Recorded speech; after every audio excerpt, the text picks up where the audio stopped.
E abra sua Bíblia no Evangelho de São Lucas, capítulo de número 2, verso de número 25. Lucas, capítulo 2, verso de número 25.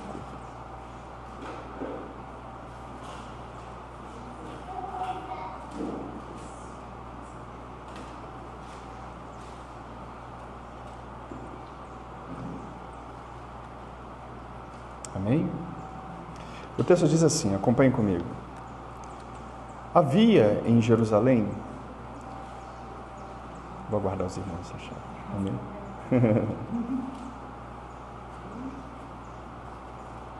Lucas, capítulo de número 2, verso de número 25.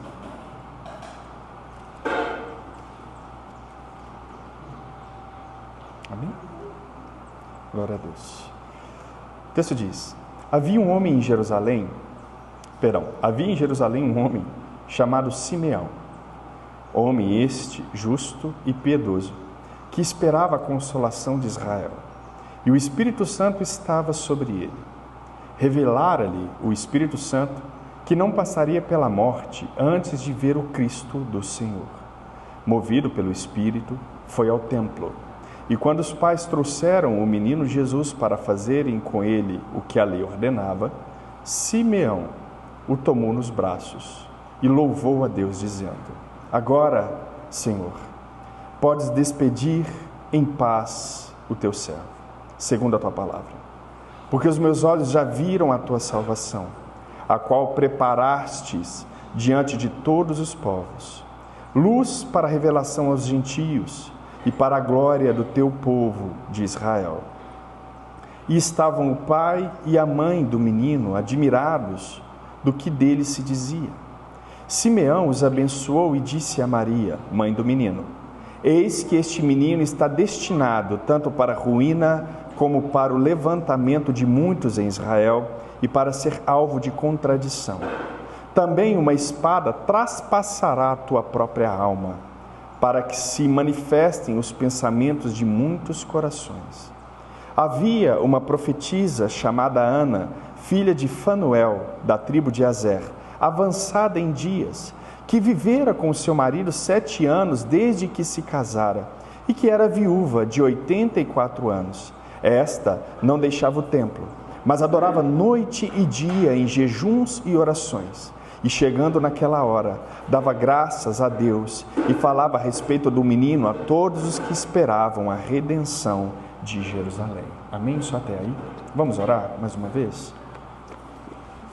Pai, em nome de Jesus, nós, Deus, exaltamos o teu santo nome, Senhor.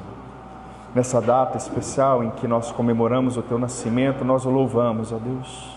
Diferentemente de muitos que se esquecem do Senhor, nós o adoramos. E pedimos ao Senhor, Deus, nessa manhã, que o Senhor possa falar aos nossos corações de maneira poderosa, que o Senhor possa nos corrigir, que o Senhor possa nos abençoar, nos renovar, que o Senhor possa nos encher mais do Teu Espírito nessa manhã, para a glória do Teu santo e bondoso nome. Fala conosco, ó Deus, é o que nós esperamos e temos grande expectativa. Portanto, se conosco nessa manhã, em nome de Jesus, Teu Filho. Amém e amém. Podeis assentar, meus irmãos? Conforme o texto deixa claro, hoje nós vamos falar de um episódio, obviamente, singular na história, que é o que acontece depois do nascimento de Jesus, o Cristo. Nós vamos falar do conhecido Cântico de Simeão e da devoção de Ana, uma mulher já avançada em idade, que nos ensina muito.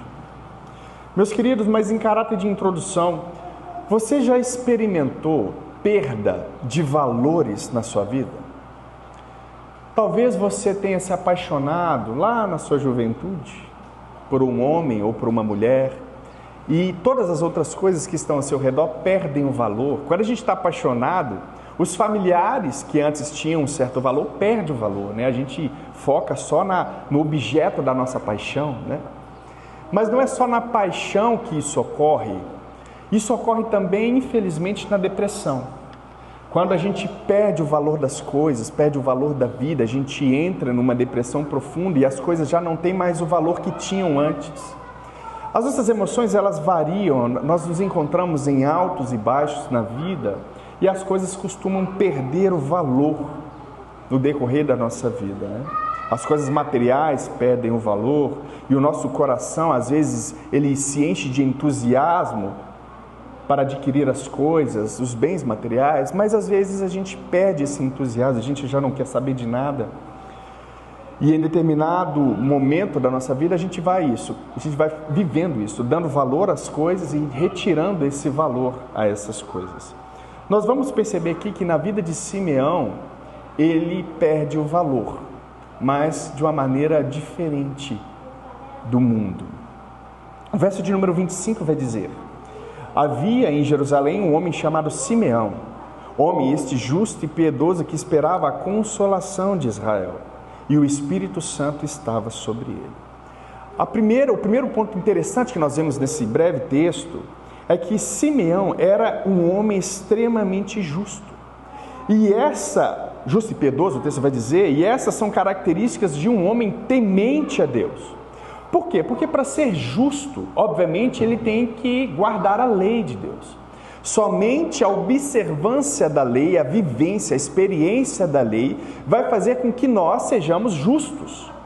Porque só a lei pode dizer o que é certo, o que é errado, o que é justo, o que é injusto, o que é ético, o que não é. Portanto, Simeão, ele era um homem extremamente temente a Deus. Era um homem que observava a lei de Deus, cuja justiça só se encontra em Deus. Obviamente, a piedade na qual Simeão vivia constantemente também só pode ser encontrada em Deus. Porque só Deus, aquele que transcende a realidade, as coisas visíveis e invisíveis, pode dizer o que de fato é o amor. Só em Deus se encontra a verdadeira piedade. Muitos, por não conhecerem a lei de Deus, o amor, a misericórdia, a compaixão de Deus, vivem uma vida completamente turbulenta. Eles acham que estão agindo por piedade e amor, mas quando você vai ver na prática, não se encontra piedade ali.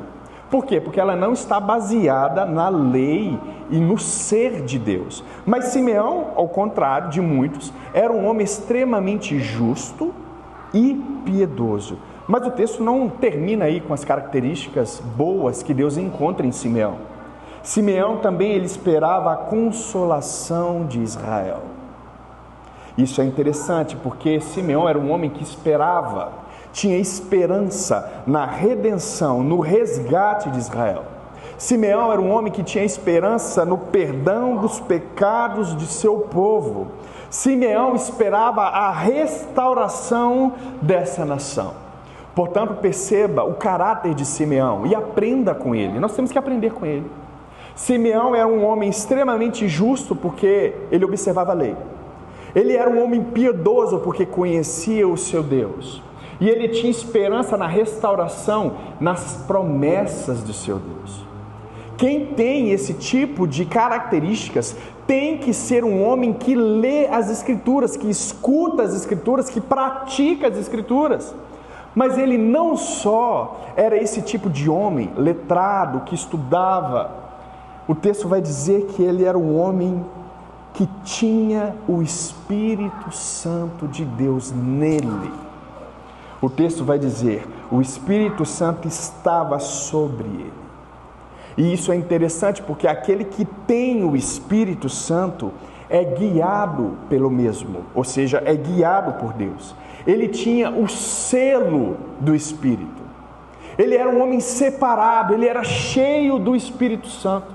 Alguns comentaristas vão tentar entender quem era esse Simeão historicamente. Uns vão dizer que ele era filho de Hilel, parente de Gamaliel, os sábios daquela geração.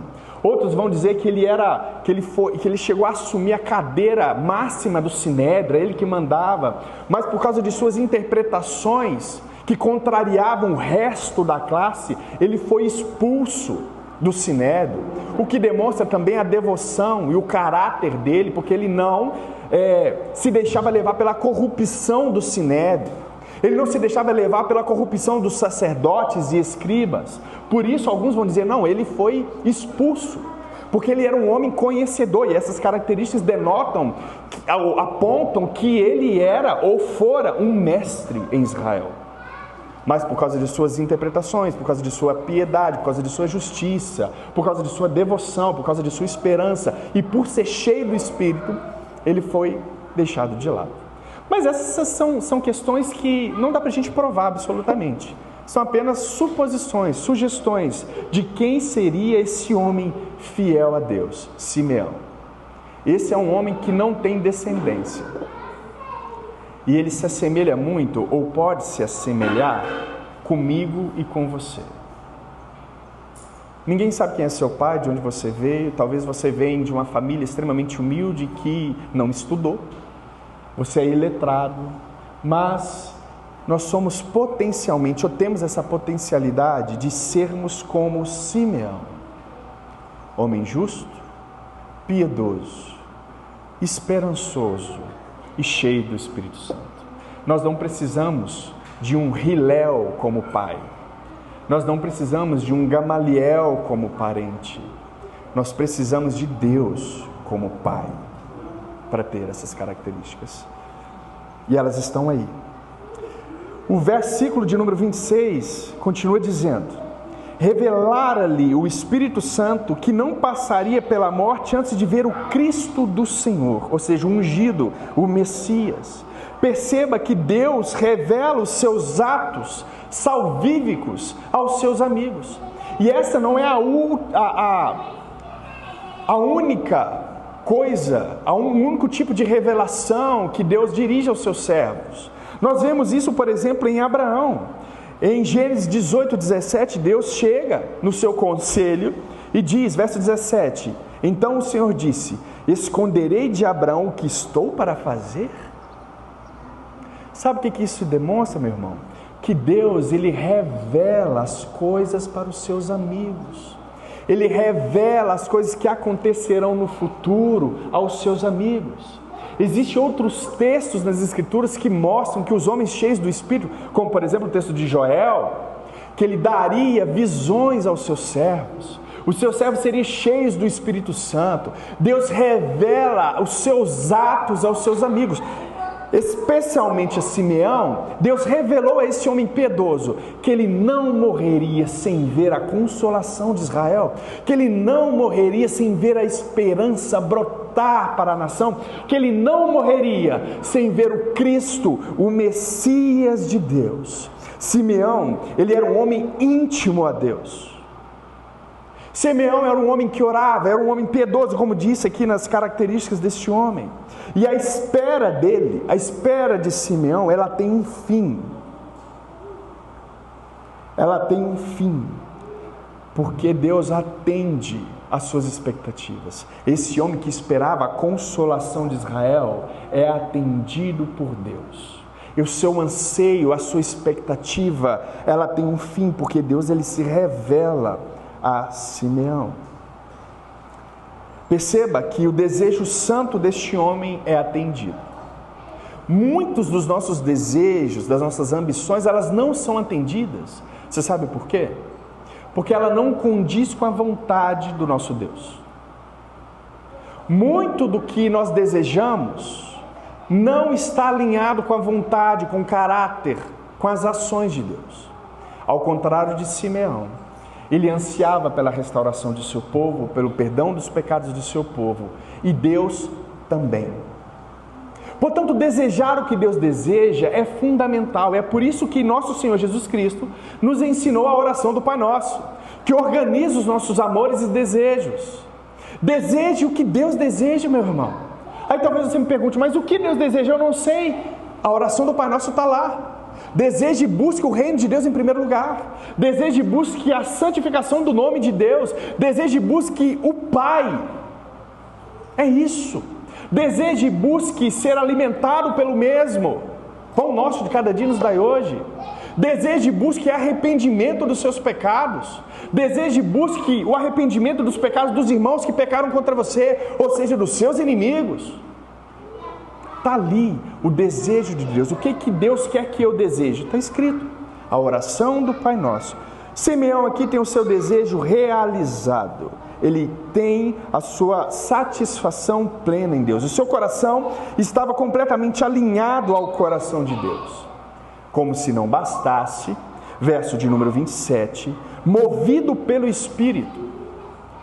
Ele era cheio do Espírito, portanto era movido pelo mesmo. Ele foi ao templo. A gente não sabe como que isso se deu, como que ele percebeu que o Espírito Santo estava guiando-o até o templo para lhe revelar o Messias, mas o fato é que ele entendeu e foi guiado pelo Espírito ao templo. E quando os pais trouxeram o menino Jesus para fazerem com ele o que a lei ordenava, e o que a lei ordenava que todo primogênito deveria ser apresentado ao templo. Todo primogênito era de Deus, era dado ao nosso Senhor Jesus Cristo. A lei ordenava isso. Todo primogênito do sexo masculino deve ser consagrado e entregue a Deus. Então Simeão, ele vai lá, guiado pelo Espírito Santo.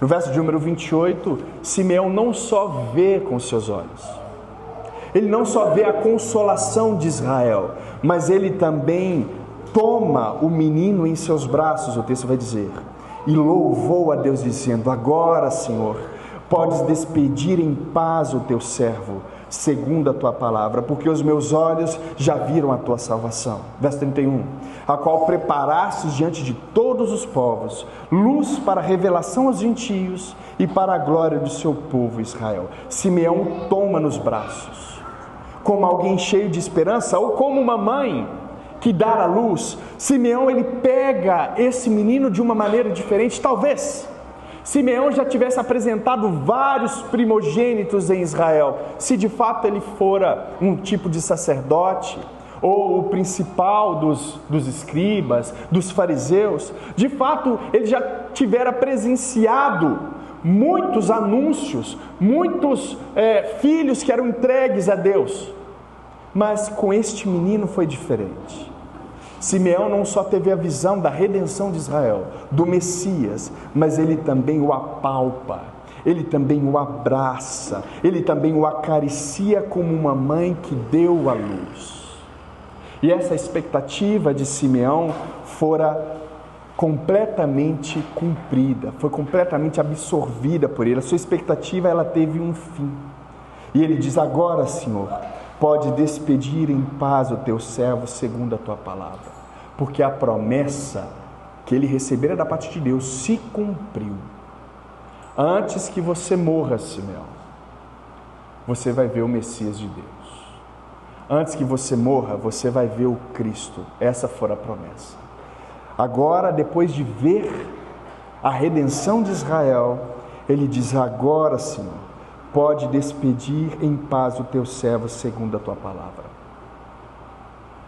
Simeão acabou de ver, de apalpar, de abraçar, de acariciar o maior tesouro que existe, ou melhor dizendo, que é Deus. Todas as outras coisas perderam significado e valores. O que Simeão presenciou que fez com que ele dissesse: agora me mate, meu Deus, porque agora eu já vi, agora eu já apalpei, eu já abracei, eu já tomei nos braços, agora despede o teu servo, porque todas as outras coisas já não têm mais valor. A casa que eu construí já não tem mais valor, todo o conhecimento que eu adquiri já não tem mais valor. Tudo se perde valor quando se encontra o Messias. Semelhantemente, é isso que Paulo faz. Considero tudo como esterco, como lixo, para ter a Jesus Cristo. Olha a semelhança, veja, que todo discípulo de Jesus, quando se encontra com Jesus, faz com que todas as outras coisas percam o valor. Tudo perde valor. Seu pai perde valor, sua mãe perde valor, seus irmãos perdem valor, as riquezas deste mundo perdem valor, a existência perde valor, porque antes nós éramos ou andávamos erroneamente, estávamos cegos, Satanás nos cegara, e nós colocamos valor naquilo que é passageiro. Nós depositamos muito valor e esperança naquilo que passa. Família, amigos, tudo.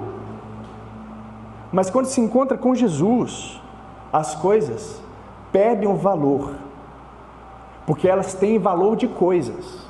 Os homens têm valor de homens, não valor de Deus. Só Jesus tem esse valor e carrega essa preciosidade.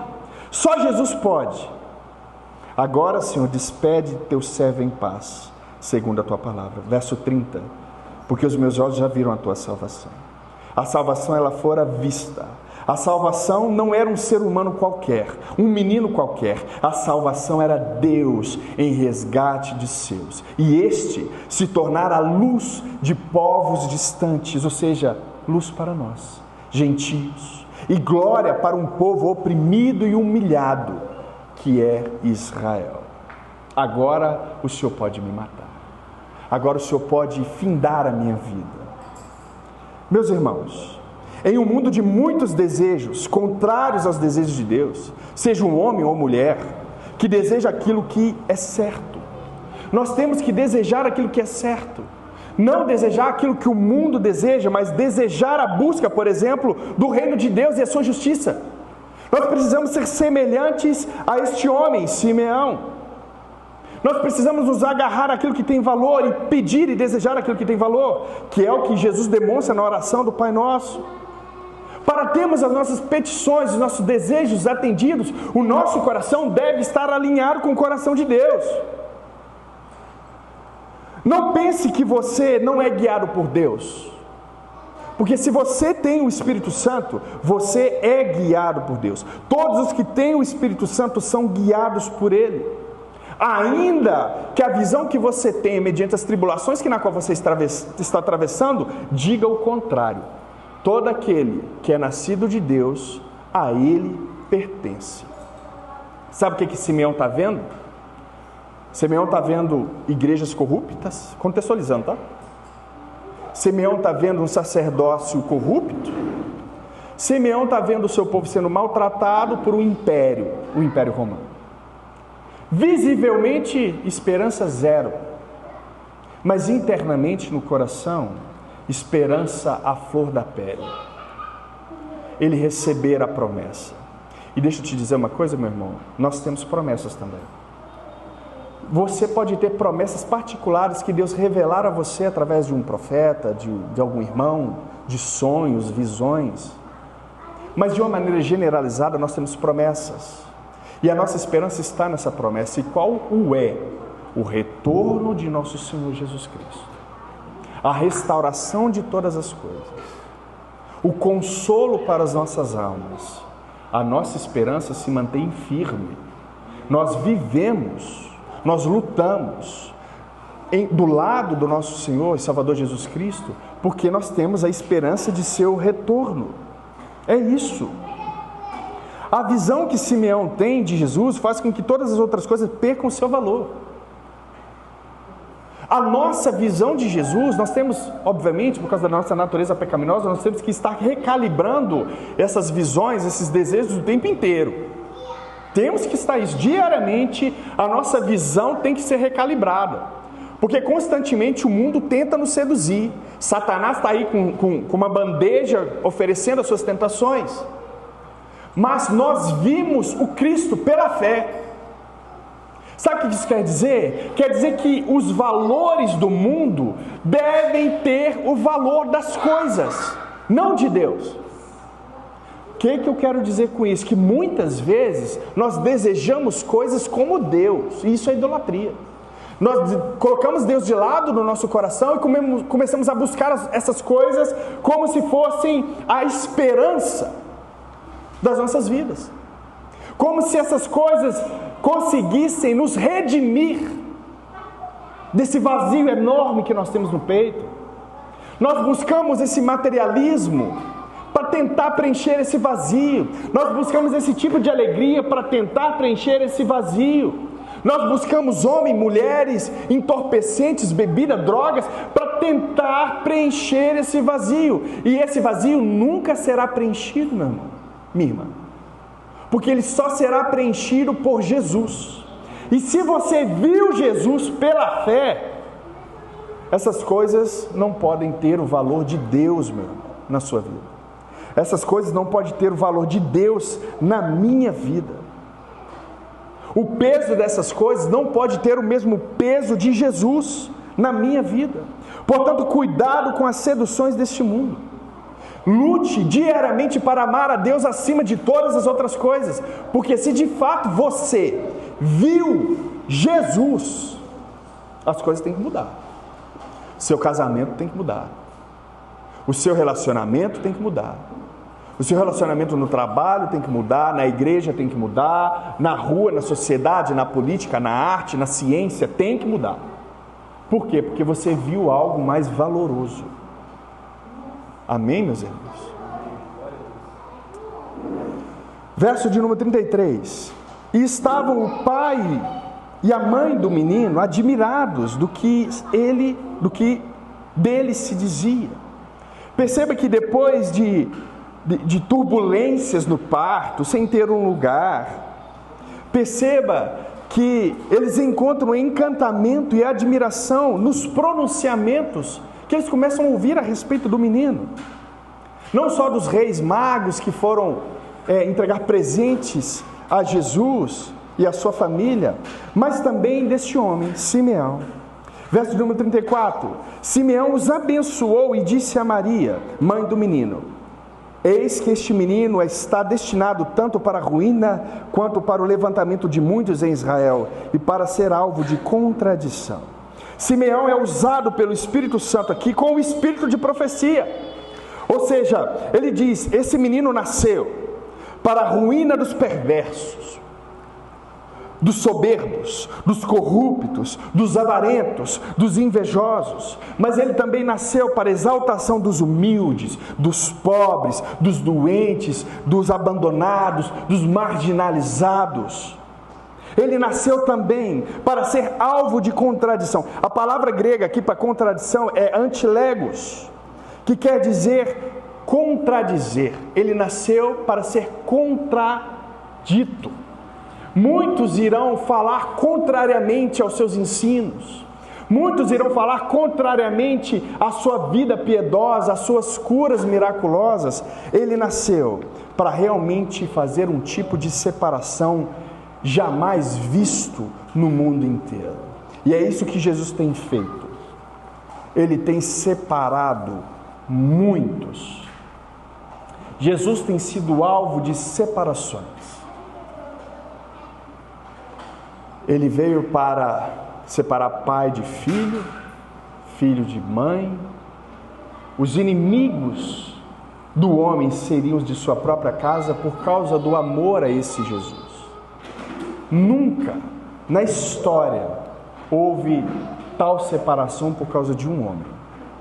E isso acontece há mais de 2000 anos, que Jesus está separando soberbos de humildes, santos de pecadores. Há 2000 anos, Deus tem feito essa separação.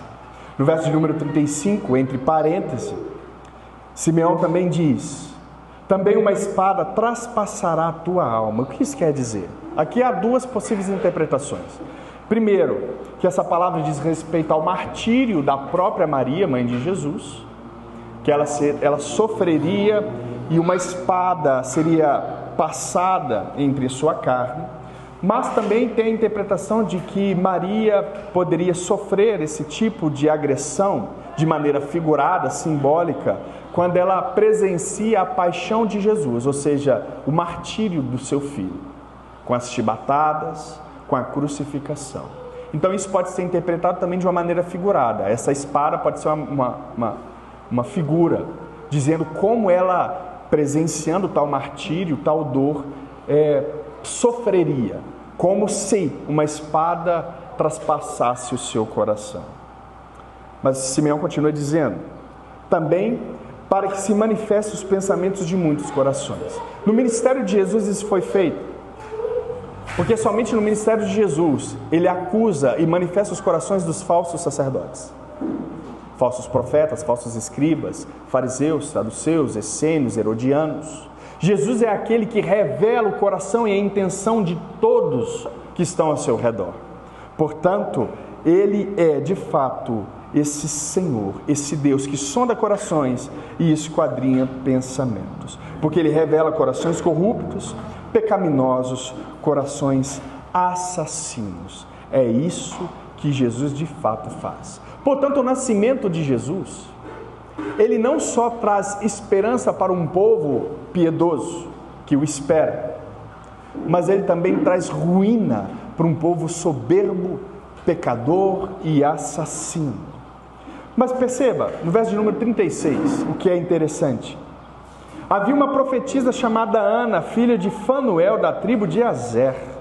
Não era muito comum, meus irmãos, mulheres serem profetisas, mas Ana tinha um espírito de profecia, o Espírito Santo. E esse espírito, ele estava em silêncio há pelo menos 300 a 400 anos depois do último profeta. O espírito de profecia, o Espírito Santo estava em silêncio até este momento. O nome Ana significa graça, o que é interessante notar. Mas Deus, ele se revela tanto a homens como Simeão, quanto a mulheres como Ana, aquela que é cheia de graça. Deus se revela tanto a homens piedosos quanto a mulheres piedosas. E o texto vai dizer que ela era da tribo de Aser, que ficava localizada na Galileia, de onde Jesus sai para dar início do seu ministério. O que é interessante notar é que essa mulher, ela era avançada em dias. E ela teve um marido. As mulheres, elas se casavam muito cedo nessa época, logo quando surgia a sua primeira menstruação, ela já estava pronta para um casamento. E possivelmente essa mulher, Ana, se casara aos 14, 16 anos de idade, mais ou menos. E ela fora casada só durante 7 anos. Ou seja, se ela tivesse se casado com 14 anos, ela fica viúva com apenas 21 anos de idade.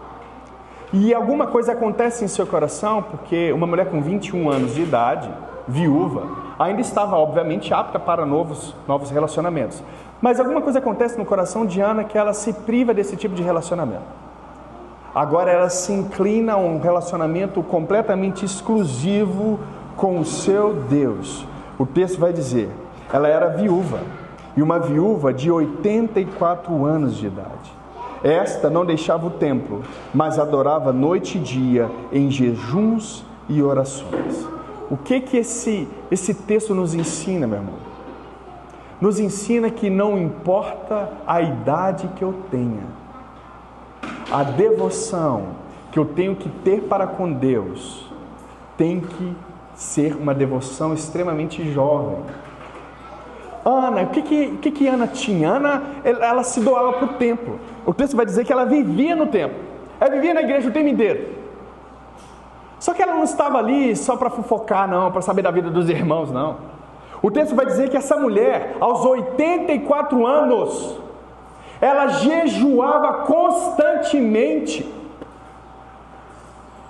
Mulher extremamente piedosa. Essa mulher, aos 84 anos, não só jejuava constantemente, mas como orava constantemente. Mulher piedosa, a ponto de Deus, o Senhor, olhar para a piedade dessa mulher e falar, ou mostrar, ou incliná-la, ou direcioná-la a esta revelação. Não só Simeão com sua piedade a ver, mas essa mulher, viúva, que entregou a sua vida para Jesus, que mesmo na sua avançada idade vivia em jejuns e orações, Deus olha para essa mulher piedosa e revela o Cristo para ela também. Isso precisa nos ensinar alguma coisa, irmãos. Porque embora essa mulher fora avançada em idade, a sua fé era uma fé extremamente jovem e viva. A sua fé e esperança era eficaz. Ela não desistia de orar. Ela não desistia de se sacrificar em jejum ao Senhor, o seu Deus. Avançada em dias, que vivera com o seu marido 7 anos desde que se casara, e que agora era viúva aos 84 anos. Ela não deixava o templo, mas adorava noite e dia com jejuns e orações. Adorava noite e dia. Adorava noite e dia. Ela não cansava de adorar, aos 84 anos. E nós aqui, a maioria de nós, a flor da idade, sequer a adora de dia. De noite? Descanso, né? Claro, meus irmãos, essa mulher era viúva e vivia no templo. Ela não tinha os afazeres que nós temos, mas com certeza ela ajudava em alguma coisa no templo, ela tinha tarefas, ela não ficava ociosa, obviamente. Nós temos... deixa eu equilibrar isso, né? Porque eu não estou querendo dizer que você deve largar tudo da sua vida e ficar adorando dia e noite, não é isso. Você tem trabalho, você tem responsabilidade, você tem que cuidar do seu lar. O homem casado cuida das coisas da casa, né? O solteiro das coisas do Senhor. Nós temos esse tipo de coisa, esse tipo de exemplo nas Escrituras. Mas, meu irmão, para uma mulher de 84 anos, adorar de dia e de noite, fazer jejuns constantemente. Alguns comentários que eu li diziam que essa mulher jejuava pelo menos 2 vezes por semana. Quantas vezes você de 36 anos jejua? 40? 45? Quantas vezes você de 20 jejua? Quantas vezes você ora? A gente percebe que a nossa vida espiritual, ela é um fracasso. A gente percebe que a gente não tem a esperança dessa mulher. Nós não temos a esperança de Simeão. E nós temos que ter, meu irmão. Nós temos que mudar a nossa vida. Nós temos que começar a planejar a nossa vida a partir desses exercícios espirituais. Você tem que ter frases que a gente escuta por aí, que são verdadeiras. Você tem que viver a vida cristã como um estilo de vida. Não é algo esporádico. Você tem que marcar na sua agenda toda quinta-feira, um exemplo só, eu vou jejuar. Vai ser um estilo de vida, não vai ser só um mês, não vai ser só um ano, vai ser para o resto da minha vida. Era isso que os fariseus faziam. Jejuavam 3 vezes por semana. Era isso que os cristãos primitivos faziam. Era um estilo de vida, não era algo esporádico. Não, hoje eu vou jejuar, não. Toda terça e quinta eu vou jejuar para o resto da minha vida. É um estilo de vida. Você não malha como um estilo de vida? Você não exercita o seu corpo como estilo de vida? Você fala, não, hoje eu não posso faltar na academia. Por quê? Porque faz parte da minha vida, do meu calendário, da minha liturgia. Você tem que colocar junto aí oração e jejum, meu irmão, na sua vida. E não interessa se você é avançado em idade, tá? É claro que tem restrições de saúde que devem ser observadas, tá? Mas se a sua saúde está boa, não importa a sua idade, não. Dá para se fazer jejum, sim. Não mata ninguém. Ninguém morreu por fazer jejum. Ninguém. E esse jejum você pode combinar com o seu Senhor, com Deus, de um tempo determinado. Pode começar devagar e ir aumentando isso. Mas de fato, irmãos, é que nós devemos colocar na nossa liturgia de vida os exercícios espirituais. Nós temos que colocar lá como estilo de vida cristã, jejum e oração. Nós temos que ter isso. O verso de número 38 vai dizer: e chegando naquela hora, dava graças a Deus e falava a respeito do menino a todos os que esperavam a redenção de Jerusalém. Perceba que ela chega exatamente quando Simeão está profetizando a respeito do menino. Quando Simeão está com o menino nos braços e está lançando as suas profecias pelo Espírito de profecia, o mesmo Espírito Santo guia essa mulher até aquele local e ela vê também, presencia também o Messias de Deus. Mas ela não se contém, ela vai dizer, o texto vai dizer, ela começou a falar, ela dava graças a Deus e falava a respeito do menino, a todos os que esperavam a redenção de Jerusalém. Imagine ela chamando as pessoas, veja a redenção, nasceu, olha aqui, esse é o Messias. Todas as pessoas que passavam pelo templo, ela indicava como um sinal que Jesus, aquele menino, era o Cristo de Deus, o Messias de Deus.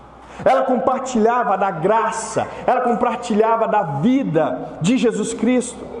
Ela falava do menino com todos que esperavam a redenção de Jerusalém, ou seja, ela compartilhava essa esperança com todos os piedosos. Ela não está lançando pérola a porcos, ela não está lançando pérolas ou palavras a pessoas que desdenham da fé, muito pelo contrário.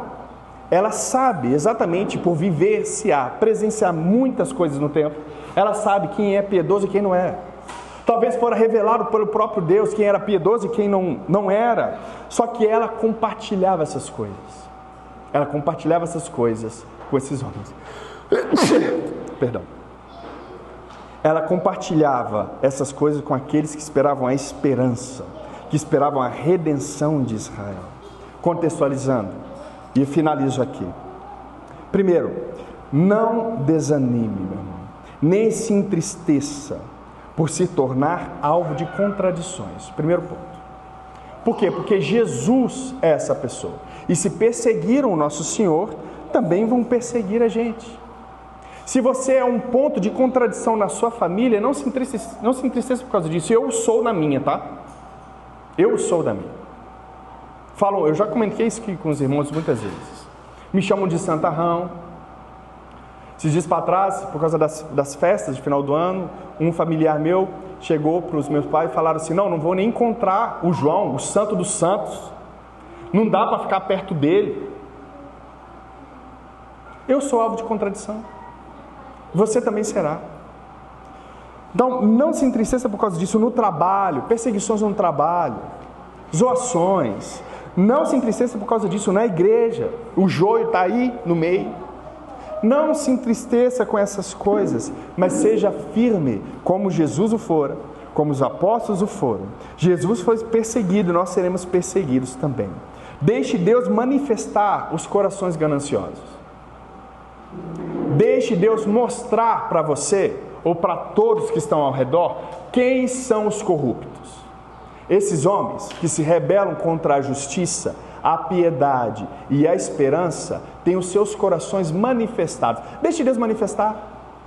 Deixe Deus mostrar para você quem é joio, quem é trigo, quem é irmão, quem é inimigo. Deixa Deus manifestar esses corações, porque é isso que Ele veio fazer e é isso que Ele faz, continua fazendo. Segundo ponto, nós temos que viver uma vida semelhante à vida de Ana, experienciando uma vida vibrante de fé, mesmo avançada em idade. A espiritualidade de Ana era cheia de vigor, cheia de esperança, e assim nós temos que viver também. Essa mulher aos 84 anos não parou de viver ou experienciar a sua vida cristã. Portanto, os exercícios espirituais devem fazer parte da nossa vida e da nossa cristianidade. Jejuns e orações. O nosso Senhor nasceu. E isso quer dizer que todas as coisas perderam o valor. Deus nos livra da idolatria para adorarmos e servirmos ao único Deus santo, justo e verdadeiro. Natal é Jesus tirando o peso, tirando o valor de todas as coisas, para que nós pudéssemos valorizar aquilo que de fato importa. Mais uma vez, e recapitulando, depois que Simeão viu Jesus, ele disse: agora me mate. Você e eu, nós que vimos o Cristo pela fé, também dizemos: agora me mate, Senhor. Sabe por quê? Porque é isso que a vida cristã faz conosco, nos mata. Nos mata para o nosso orgulho, nos mata para a nossa vaidade, nos mata para o nosso materialismo, nos mata para o nosso egoísmo. O cristianismo nos mata. E isso é Natal. É Jesus nascendo para nos dar vida. Nós que outrora estávamos mortos em nossos pecados. Jesus nasceu para que tivéssemos vida e vida em abundância. Agora nos mate, Senhor, porque nós vimos o Rei. Amém? Fique de pé.